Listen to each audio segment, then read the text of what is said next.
அருமை தமிழர்களே, சிவகுமாரின் அன்பான வணக்கங்கள்.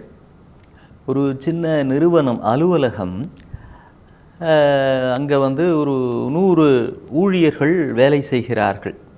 அங்கே திடீர்னு ஒருத்தர் வருகிறார். அவர் வாசலில் இருக்கிற வாட்ச்மேன் இருக்கிறாரே, அவர்கிட்ட கேட்குறார், முதலாளி பார்க்கணும் அப்படின்னு. ஒரு 10 நிமிஷம் உட்காருங்க, முதலாளி வந்துடுவாருங்க அப்படின்றாரு. இவர் காத்திருக்கிறார். பிறகு முதலாளி வருகிறார். ஐயா, உங்களை பார்க்கறதுக்கு யாரோ ஒருத்தர் வந்திருக்கிறாங்க அப்படின்னு. அப்படியாப்பா, வர சொல்லுப்பா அப்படின்னு போகிறாரு. அவர் இங்கே எவ்வளோ பேர் வேலை செய்கிறாங்க, இது எப்போ தொடங்கினீங்க, எவ்வளவு ஆண்டு காலமாக இது நடக்குது அப்படின்னு எல்லாத்தையும் விசாரிக்கிறாரு. ஊழியர்கள் யார், கடைநிலை ஊழியர் எவ்வளோ பேர், அப்புறம் இடைநிலை, அப்புறம் தலைமை தாங்குகிற நிர்வாகம் செய்கிற மேனேஜர், சீனியர் எல்லாம் கேட்குறார். மரியாதைக்கு ஒரு 2-3 கேள்விக்கு பதில் சொன்ன அந்த முதலாளி, நீங்கள் யார், என்ன விஷயமா இதெல்லாம் கேட்குறீங்க அப்படின்னார். இல்லைங்க, நான் ஒரு சர்வே ஒன்று எடுக்கிறோம், எந்தெந்த நிறுவனத்தில் எவ்வளோ பேர் இருக்கிறாங்க அப்படின்னு அந்த தகவலுக்காகத்தான் நான் வந்தேன் அப்படின்னு அவர் கேட்டு எல்லாத்தையும் குறிச்சிக்கிட்டு போயிடுறார். கொஞ்ச நாள் கழித்து இந்த ப்ராவிடென்ட் ஃபண்ட் அப்படின்னு ஒன்று இருக்குது இல்லைங்களா, அலுவலகங்களில் பணியாற்றுகிறவர்களுக்கெல்லாம் தெரியும்.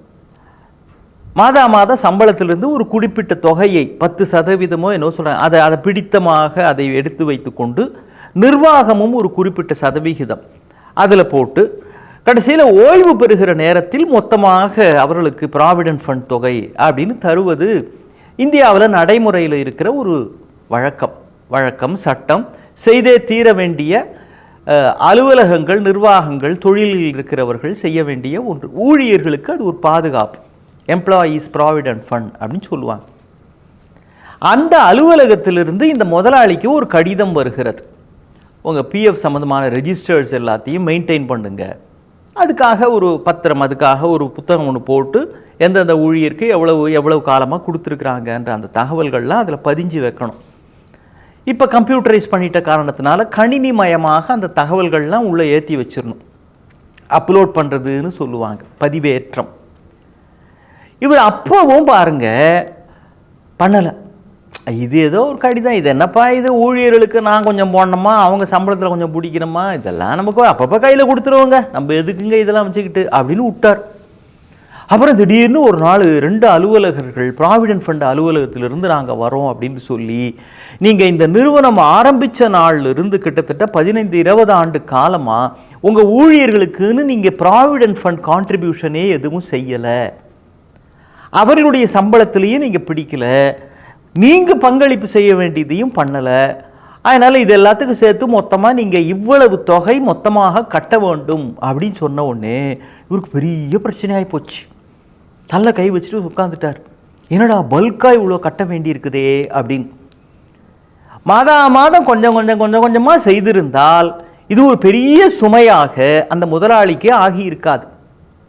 அந்த முதலாளியை விடுங்க, இது யாரோ ஒரு முதலாளியை பற்றி இல்லை, நம்ம எல்லாருடைய வாழ்க்கைக்கும் நாம் தான் முதலாளி இல்லையா. நம்மளும் இதே மாதிரி நாம் செய்கிற வேலைகளில் மாத பங்களிப்பு இருக்குதே, அது மாதிரி சில ப்ராவிடென்ட் ஃபண்டு மாதிரி லைஃபுக்குன்னு சில ஃபண்டு ஒதுக்கி வச்சாகணும். ஃபண்டு நான் பணத்தை சொல்லலைங்க. இப்போ ஜூன் மாதம் தொடங்கி விட்டது, பள்ளிகளுக்கெல்லாம் பள்ளிகள் திறப்பார்கள், கல்லூரிகள் கொஞ்ச காலத்தில் திறந்துடும். வருஷ கடைசியில் தேர்வுன்னு ஒன்று வைப்பாங்க தெரியுமா. பல மாணவர்களுக்கு அது அந்த டைமில் பெரிய அதிர்ச்சியாக இருக்கும், இவ்வளவுமா படிக்கிறது அப்படின்னு. சில பசங்க அதெல்லாம் கவலையே பட மாட்டான், இனிமேல் நம்ம படித்து என்ன ஆக போகுது, இந்தியாவுக்கு என்ன இந்திரு சுதந்திரமாக வாங்கி தர போகிறோம் அப்படின்ற ஒரு பெரிய தெளிவில் அவன் இருப்பான். அப்பா ஏதோ கொண்டு வந்து சேர்த்தார், அதனால் அப்பா திருப்திக்காக படிக்கிறமே தவிர நம்ம படிக்க வேண்டிய தேவையெல்லாம் இல்லை, நம்ம அதையும் தாண்டி புனிதமானவர்ங்கிற மாதிரி அவர் அதையும் தாண்டி அறிவானவர்ன்ற நினைப்பில் இருப்பாங்க. அவங்க வாழ்க வளமுடன். ஆனால் சில பிள்ளைங்க தேர்வுன்னு பிறகு படிக்க ஆரம்பிப்பாங்க, இவ்வளவுமா படிக்கிறது அப்படின்னு. இதுக்கு படிப்பு சம்பந்தமாக சொல்லித் தருகிற கல்வி ஆலோசகர்கள் ஒரு அருமையான வழி காட்டுகிறார்கள். என்ன தெரியுமா, நீ கடைசியில் இவ்வளவுமா படிக்கணும்னு தள்ள கை வச்சிக்க வேணாம் தம்பி, தினம் ஒரு நாள் முடிகிற பொழுது ஏதாவது ஒரு சப்ஜெக்டில் ஏதாவது ஒன்றை நன்றாக படித்து வைத்து விடு. இதை ஒரு பழக்கமாக வச்சுக்கோ. 5 சப்ஜெக்டா 6 சப்ஜெக்டா ஏதாவது 1-2 சப்ஜெக்டில் தினம் ஏதாவது ஒன்றை நன்றாக படித்து விடுவது.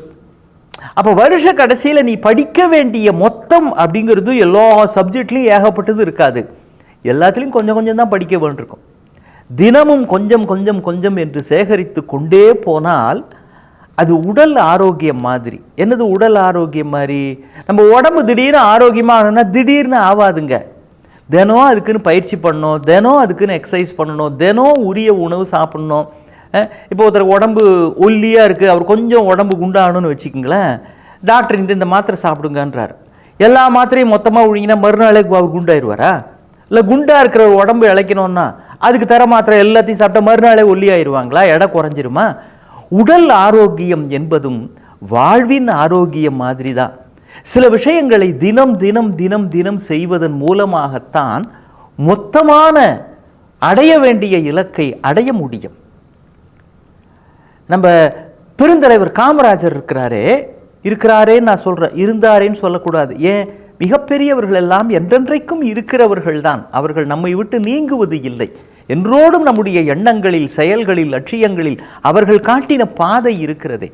அப்போ அவங்க படிக்கல, 5ஆம் வகுப்போ 3ஆம் வகுப்போ தான் படித்தாங்க. படிப்புன்னு நம்ம ஒரு அளவுகோல் வச்சுருக்கிறோமே, அந்த படிப்பு வரையறைக்குள்ளே அவர் வரல. ஆனால் ஒரு மாநிலத்திற்கே தலைவராக இருப்பது எப்படி என்பதை அவர் படித்து வைத்திருந்தார். அதனுடைய விளைவு தான் இன்றைக்கு இருக்கிற தொழிற்சாலைகள், இன்றைக்கு இருக்கிற அணைக்கட்டுகள், இன்றைக்கு இருக்கிற கல்வி கூடங்கள். எதை செய்தால் ஒரு மிகப்பெரிய வளர்ச்சியை நம்முடைய நாடு, நம்முடைய மாநிலம் காணும் என்பதை அவர் படித்து வைத்த காரணத்தினால் முறைப்படி படித்து வந்த 10ஆம் வகுப்பு 11ஆம் வகுப்பு படித்து வந்த இவர்களால் கூட முடியாத மிகப்பெரிய சாதனையை செய்து காட்டிய தலைவனாக உயர்ந்தார். நம்முடைய முத்தமிழ் அறிஞர் கலைஞர் அவர்களை எடுத்துக்குங்க. அவங்க பல BA MA தமிழ் படித்த பல பட்டதாரிகளுக்கு கூட தெரியாத மகத்தான தமிழ் இலக்கியங்களை எல்லாம் கற்று தேர்ந்தவர். ஆனால் அவர் ஒன்றும் BA Tamil MA Tamil PhD தமிழ்னுலாம் எதுவும் பண்ணலை. ஆனால் எதையெல்லாம் கற்க வேண்டும் என்று தெரிந்து வைத்த ஆர்வத்தோடும் காதலோடும் அவர் கற்று வைத்த காரணத்தினால் முறைப்படி கற்ற இவர்களை விட உச்சத்திலே நிற்கிறார் முத்தமிழ் அறிஞர் என்று தமிழ் உலகம் கொண்டாடுகிறது. அப்படின்னா நமக்கு எதில் ஆர்வம் இருக்கிறதோ தினம் தினம் தினம் தினம் அதில் கொஞ்சம் கொஞ்சம் கொஞ்சமாக சேர்த்து கொண்டே போனால் மொத்தமாக ப்ராவிடன்ட் ஃபண்டில் அவர் கட்டணமானு தள்ள கை வச்சுட்டாரே, அது மாதிரி இல்லாமல் வாழ்க்கையில் வெற்றி பெற வேண்டும் என்று நினைக்கிற நேரத்தில் அதை அடைவதற்கான இலக்கு வெகு தூரமாக இருக்காது, வெகு சமீபத்தில் தான் இருப்போம். சமீபத்தில் இருப்பதற்கு தினமும் கொஞ்சம் நடக்க வேண்டும். இலக்கை அதன்படி நடக்கிற பொழுதுதான் நெருங்குவோம், விரும்பியதை அடைவோம். மீண்டும் சந்திப்போம். வணக்கம்.